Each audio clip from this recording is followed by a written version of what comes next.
बादशाह हर रोज एक नौजवान औरत से शादी करता और अगले ही दिन उसे फांसी पर चढ़ा देता था। हर रोज एक नौजवान औरत दुल्हन के लिबास में शाही महल में दाखिल होती और ठीक अगले दिन सुबह उसकी बेजान लाश फांसी के फंदे पर झूलती मिलती। लोग सरगोशियां करते थे कि बादशाह सलामत रोजाना शादी करते हैं और सुबह होते ही अपनी दुल्हनों को फांसी दे देते हैं। पूरी सल्तनत में, हर घर में, हर औरत के होंठों पर बस एक ही खौफ था, क्या आज मेरी बारी है? इस सल्तनत के लोग अपने बादशाह से महज डरते नहीं थे, वो इसे खौफनाक कहते थे। उसकी आंखों में कोई रहम नहीं था, उसके दिल में कोई मोहब्बत नहीं थी, सिर्फ मौत का जालिमाना निशान था। वो एक बादशाह कम और जल्लाद ज्यादा था। लेकिन क्यों? एक इंसान इतना बेदिल कैसे हो सकता है? इस जुल्म के पीछे गद्दारी का एक ऐसा तारीख छुपी थी जिसने कभी उसके दिल को मोहब्बत से नफरत में बदल दिया था, और इस नफरत की आग में हर दिन एक बेगुनाह जान जल जाती थी। जब गांव वाले बेबस हो गए तो एक नौजवान औरत आगे बढ़ी जिसकी शनाख्त सुनकर आप हैरान रह जाएंगे। कई साल पहले बादशाह सलामत की जिंदगी बिल्कुल मुख्तलिफ थी। वो एक मेहरबान, प्यार करने वाला मर्द था जिसका दिल एक औरत के लिए दीवाना था, उसकी बीवी। वो एक खूबसूरत मलका थी जिसे बादशाह अपनी जान से भी ज्यादा प्यार करता था। लेकिन एक गहरी रात बादशाह ने अपनी आंखों से अपनी बीवी को अपने एक खादिम के साथ नाजायज ताल्लुकात में मुलव्विस देखा। बादशाह सख्ते में आ गया। उसकी आंखें साकित थीं, उसका जिस्म नहीं हिल रहा था, उसके होंठों से कोई चीख नहीं निकली। वो बस आगे बढ़ा और कमरे के एक कोने में रखे एक कैनवस पर उस मंजर को मुसव्विर किया जिसे उसने अभी अभी देखा था। उस दिन से उसके दिल में मोहब्बत नहीं बल्कि इंतकाम पैदा हुआ। सारी औरतें गद्दार होती हैं, उसे यकीन था, और उसने एक पुख्ता अहद किया, मैं फिर कभी किसी को अपना दिल नहीं दूंगा। इसलिए हर दिन मैं एक औरत से शादी करूंगा और अगले दिन उसे फांसी दूंगा। फिर भी हर हुक्मरान के साथ एक ज़मीर होता है। बादशाह का वजीर बशीर था, एक ईमानदार, मुहज्जिब और समझदार शख्स। वजीर ने बेशुमार बार उसे समझाने की कोशिश की, सलामत, क्या यह सही है कि तुम एक औरत के जुर्म के लिए पूरे निस्वानी तबके को सजा दे रहे हो? लेकिन बादशाह का जवाब हमेशा एक ही जुमला होता था, मोहब्बत मेरी कमजोरी थी, अब मैं इस कमजोरी को एक एक करके हर रोज मार रहा हूं। एक बार फिर बादशाह ने एक नौजवान औरत से शादी की। उसने उसे एक रात के लिए रखा और अगली सुबह उसे कत्ल करवा दिया। गांव वाले लड़की का शव ले वजीर के घर आए, इल्तिजा करते हुए, ओ वजीर, हमें इंसाफ चाहिए, हमारी बेटियों ने क्या जुर्म किया है कि बादशाह उन्हें बेदर्दी से मार डालता है। वजीर कुछ नहीं कह सका, वो खामोशी में दर्द में खड़ा रहा। लेकिन उसके बगल में उसकी अपनी बेटी मलका खड़ी थी, जो ममलकत की सबसे खूबसूरत और बासलाहियत नौजवान खातून थी। वो तेज जहानत, गहरे दिल और अटूट हौसले की अलामत थी। उसने कहा, अब्बा जान, इस बार मैं मौत की दुल्हन बनना चाहती हूँ। वजीर हक्का बक्का रह गया, क्या तुम्हें मालूम है कि बादशाह तुम्हें सुबह फांसी दे देगा? मलका ने सर नहीं झुकाया। फिर भी मैं जाऊंगी, क्योंकि अगर तुम्हारी बेटी छुपी रहती है तो तुम किस वकार से इंसाफ की बात करोगे? और मौत, वो तो अल्लाह के हाथ में है। मलका, मौत की दुल्हन, उस कमरे में दाखिल हुई जहां सैकड़ों औरतें खामोशी से गई थीं, लेकिन कोई भी जिंदा नहीं निकली थी। शाम के आसमान में चांद तुलू हुआ। मलका के पाजेब की आवाज महल के हमवार पत्थर के फर्श पर गूंज रही थी, जैसे मौत के साथ हुए एक मुआहिदे की बाज़गश्त हो। बादशाह की आंखों में एक अजीब नजर थी, ना मोहब्बत, ना हवस, बल्कि एक आजमाइशी निगाह। गोया इस रात के इख्तिताम तक वो एक बार फिर साबित कर देगा कि तमाम औरतें एक जैसी थीं, गद्दार। बादशाह ने सख्ती से पूछा, क्या तुम्हें मालूम नहीं कि सुबह होते ही तुम्हारी गर्दन मेरे सिपाहियों की रस्सी से बंध जाएगी? मलका ने सर नहीं झुकाया, वो खौफजदा नहीं थी। उसने बस कहा, मैं जानती हूँ, लेकिन ये रात अल्लाह का तोहफा है, और आज रात मैं आपकी बीवी हूँ, मुझे पूरे हुकूक हासिल हैं। मैं सुबह की मौत के बारे में बाद में सोचूंगी, फिलहाल हम इस रात को जीते हैं। मलका ने बादशाह को एक सोने के प्याले में एक गिलास शरबत पेश किया। बादशाह हैरान था, तुम डरी नहीं हो? मलका मुस्कुराई और बोली, मैं खौफ को नहीं जानती, इसके बजाय मैं खौफ को भूलने के लिए कहानियां सुनाती हूँ। बादशाह ने अपनी आंखें तंग की, कहानियां अभी? मलका ने कहा, अगर आप चाहें तो मैं आज रात भर कहानियां सुनाऊंगी, अगर आप सुनना चाहें। बादशाह ने कुछ देर तवक्कुफ किया और फिर कहा, तुम मेरी बीवी हो, आज रात तुम्हें वो हक है, बोलो, अपनी मौत की रात की कहानी शुरू करो। मलका ने अपनी कहानी शुरू की। एक दफा का जिक्र है, एक सौदागर था जिसका खानदान उसकी बीवी, एक जवान बेटी और 3 छोटे बेटों पर मुश्तमिल था। वो काबिल एतमाद, मेहरबान और मेहनती था। एक दिन वो एक लंबे कारोबारी सफर पर रवाना हुआ। रवाना होने से पहले उसकी बेटी ने उसे खजूरों का एक छोटा थैला दिया और कहा, अब्बा जान, अगर आपको भूख लगे तो इन्हें खा लेना। अपने सफर के दौरान वो एक वीरान तालाब के किनारे आराम करने के लिए बैठ गया। तब उसने अपने थैले से खजूरें निकाली और उन्हें खाना शुरू कर दिया। जैसे ही सौदागर ने खाया, उसने खजूर की गुठलियां तालाब के पानी में फेंक दी। अचानक तालाब का पानी सुर्ख हो गया और पानी से एक दैव कामत जिन निकला जिसके हाथ में खून आलूद तलवार थी। जिन गरज कर बोला, ए इब्ने आदम, तुमने जो खजूर की गुठली फेंकी थी वो मेरे बच्चे के गले में फंस गई है और वो मर गया है, लिहाजा आज यहीं तुम मरोगे। सौदागर सख्ते में आ गया। उसकी आंखों में खौफ था लेकिन उसके होठों पर हिम्मत थी। मेरा जुर्म गैर इरादा था, फिर भी अगर मौत मेरी किस्मत में है तो मैं तैयार हूं। ताहम मेरी एक दरखास्त है, मेरी एक बेटी है, कुछ कर्जे हैं, मुझे 40 दिन का वक्त दो, मैं सारे कर्जे चुका दूंगा और अपनी बेटी की शादी कर दूंगा और फिर मैं अपनी मौत के लिए वापस आ जाऊंगा। जिन हंसा, मैं कैसे यकीन करूंगा? सौदागर ने कहा, मैं अल्लाह के नाम की कसम खाता हूं कि मैं वापस आऊंगा।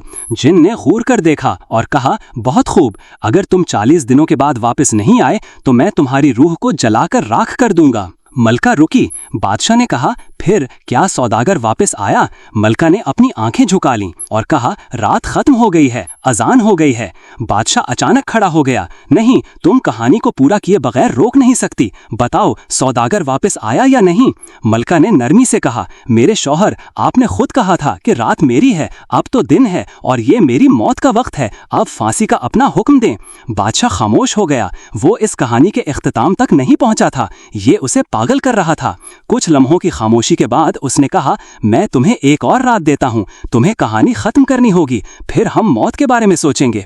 मलका ने सजदा किया और अल्लाह से दुआ की, ए अल्लाह, इस खूनखार दिल में रहम का एहसास बीदार कर। अगली शाम महल की मशलें फिर से जल रही थीं, लेकिन आज हवा में खौफ नहीं बल्कि तवक्को थी। बादशाह सलामत पूरे दिन बेचैन रहा था।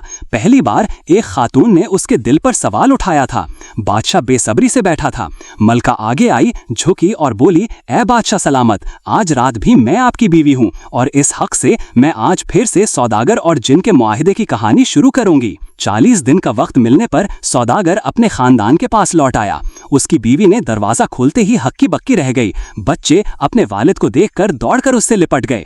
उसकी बीवी रोते हुए बोली, ऐ मेरे प्यारे शौहर, आपने कहा था कि सफर तवील होगा, तो इतनी जल्दी क्यों लौट आए? सौदागर ने कहा, मैं तुम्हारे आंसू पोंछने और अपनी आखिरी जिम्मेदारी तुम्हारे कंधों पर छोड़ने आया हूँ।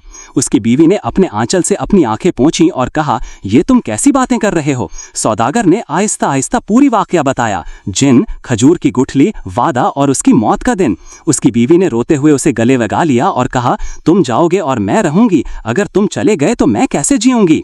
अगले दिन सौदागर ने अपनी बेटी की शादी कर दी। उसकी बेटी की आंखों में आंसू थे। उसने पूछा, अब्बा जान, आप इतने बेचैन क्यों हैं? आपकी आंखों में खौफ क्यों है? सौदागर ने अपनी बेटी को गले लगाया और कहा, मेरी बच्ची, जिंदगी में कभी अपना वादा मत तोड़ना। मैं तुम्हें यह सिखाने आया हूँ कि जैसे इंसान अपना वादा निभाता है वैसे ही वो अपनी मौत तक एहतराम करता है।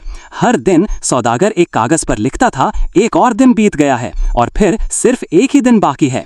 इस रात उसने अपनी बीवी को गले लगाया और कहा, मेरी मौत के बाद अगर तुम्हारे ऊपर गरीबी आए तो मैं तुम्हें फिर से शादी करने की इजाजत देता हूँ। उसकी बीवी चीख उठी, नहीं, मेरे जेवरात आप हैं, मेरे कपड़े आप हैं, आपके बाद मेरे जिंदगी में कोई और नहीं आएगा। मैं बर्तन मांजूंगी, भीख मांगूंगी, लेकिन दूसरी शादी के बारे में सोचना भी नहीं करूंगी। इस रात उन्होंने एक दूसरे को आखिरी बार देखा। सुबह वो घर से निकला। उसकी बीवी दरवाजे पर खड़ी रो रही थी। बच्चे उसके वालिद से लिपट कर कह रहे थे, अब्बा जान, हमें अकेला मत छोड़ो। उसने मुंह मोड़ा और चला गया। उसके कंधे पर कर्ज वसूली का थैला था और उसका दिल आंसुओं से भरा हुआ था। सौदागर ने कर्ज अदा किया और चलते चलते वो उस जिन के तालाब के पास पहुंचा। उसने पुकारा, ए जिन, मैं आया हूं, मैंने अपना वादा निभाया है, अब तुम अपना बदला लो। जिन निकला। उसका चेहरा गहला था, उसकी आंखें खून की तरह लाल थीं। तुम आए हो, मैंने सोचा था कि तुम भाग जाओगे। सौदागर ने सर झुकाया और कहा, मैं एक सच्चा इंसान हूं, मैं मौत देने आया हूं, यकीन तोड़ने नहीं।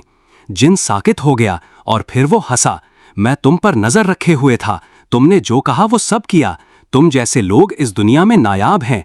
तुम आज से आज़ाद हो, वापस अपने खानदान के पास जाओ। तुम जैसे लोगों की मौत दुनिया के लिए नुकसान है। कहानी खत्म हुई। मलिका खामोश हो गई। बादशाह सलामत कुछ लम्हे के लिए साकित रहे।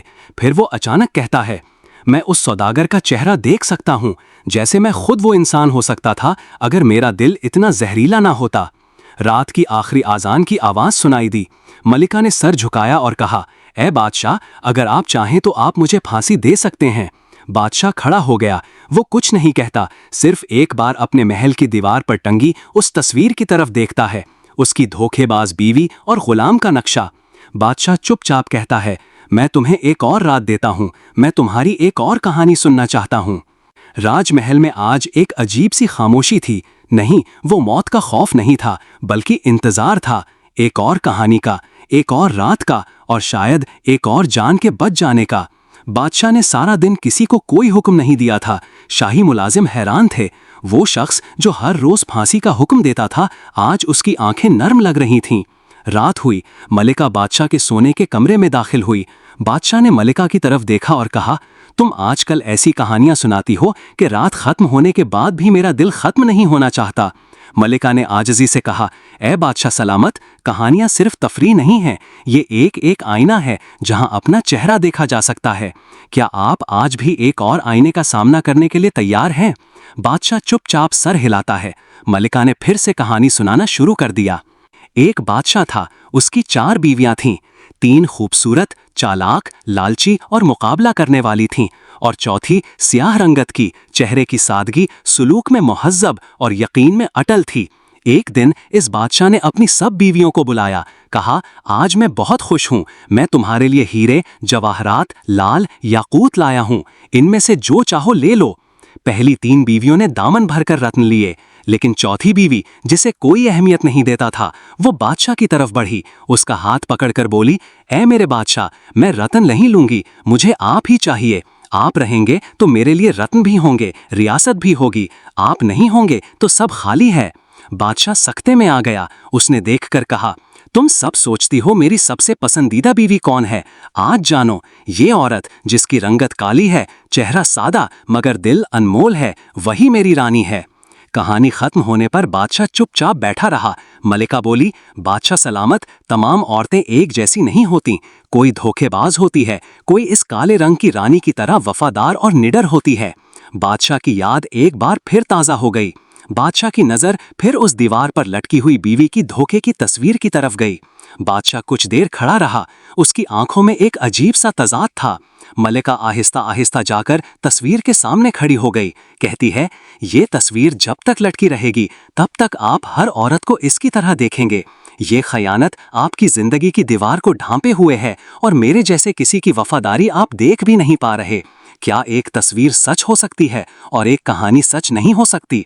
बादशाह के अंदर धमाका होता है। बादशाह धम से बैठ जाता है और कहता है, तू जानती है, मैं मोहब्बत करना चाहता था, मैंने सिर्फ एक पर यकीन किया था, उसने मुझे जलाया। इस आग में मैं रोज दूसरों को भी जला रहा हूँ।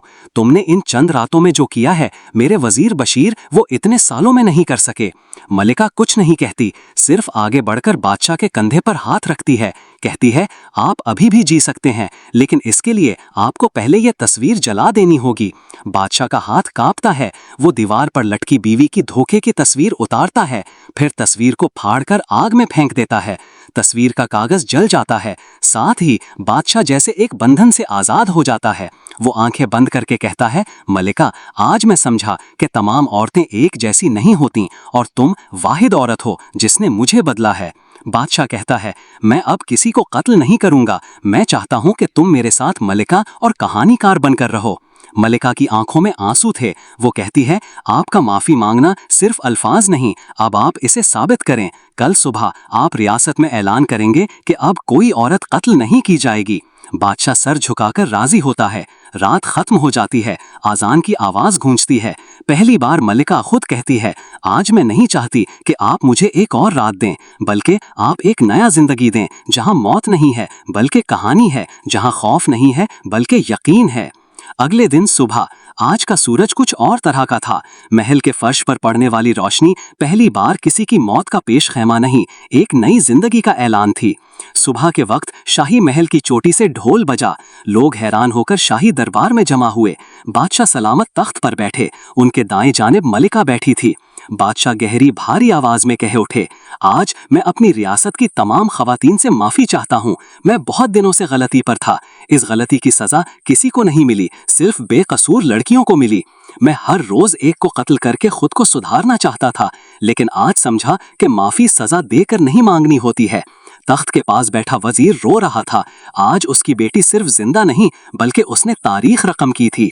रियासत में जश्न, औरतों के चेहरों पर हंसी, जहां हर रोज रोना था, इस रियासत में आज जश्न था। रियासत के गरीब अमीर सब मिलकर कह रहे थे, आज हमारी बेटियां बचीं और जो खो गईं उन्हें इंसाफ मिला।